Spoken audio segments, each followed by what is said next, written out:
my house. And if I don't steal it, someone else is gonna steal it. Hi, I'm Qasim, and I have a dream that one day I'll be telling my kids the stories of me visiting every country in the world. But today, doing this video, I'm sacrificing that dream. And if you wanna know why, stay with me and I will tell you. But for now, let me tell you the story of my people. 500 Palestinians who today are forced to evacuate their homes, the ones they've been living in for decades, so some settlers can board on some planes and come take these houses that they don't own. Jacob, you know this is not your house. Yes, but if I go, you don't go back. So what's the problem? Imagine an unjust court telling you that you have to leave the house you grew up in, the one you got married in, the one that you were planning to spend the rest of your life in. So someone from, I don't know, the US can come and steal the house illegally and be proud about it. أنا يعني بعرفش وين بدي أروح يا زلمة. أنا كل ذكرياتي هون.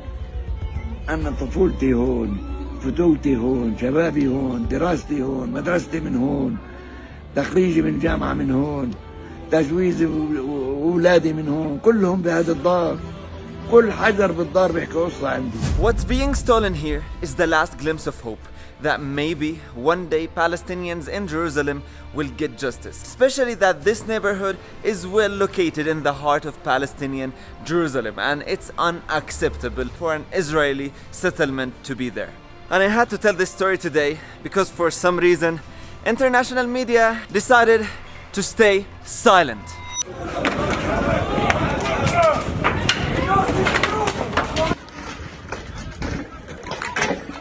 So, Israel claims that before 1948, these lands and houses belonged to Jews. And court has decided that the claim is right. But are you really serious, dear court?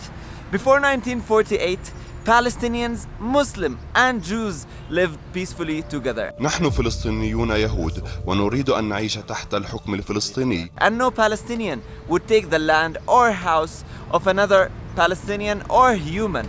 That's only what Israel does, not us. But if you're actually serious, how about you give my grandfather back his house in Jaffa, the one he lost in 1948?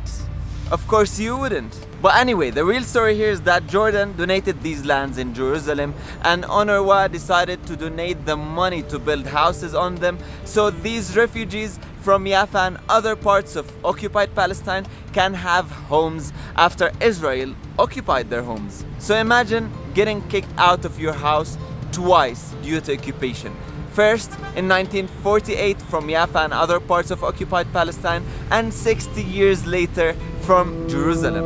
هذا بيتي، هذا بابي. لمين تشكي والقاضي غريمك؟ لمين؟ Dear world, my people are told occasionally, why don't you just make peace with Israel? It's all in the past now, just get over it. But you have to understand that what's happening is an ongoing occupation. Lands are still being taken. Settlements, illegal ones, are still being built, and the people of Sheikh Jarrah neighborhood are fighting for their right to stay in their homes right this moment you're watching. They're being assaulted, brutally beaten, and killed. And that's why I had to talk about it. And this is not just news. You can easily follow and see what's happening live if you go on some accounts on Instagram of the people who are living there. I can see live what's happening there, and you can easily see the brutality of the Israeli army and forces. And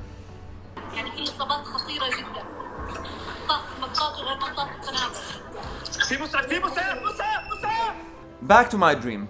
It's quite known that Israel controls the borders of Palestine, and they don't let anyone in if they speak up about what's happening.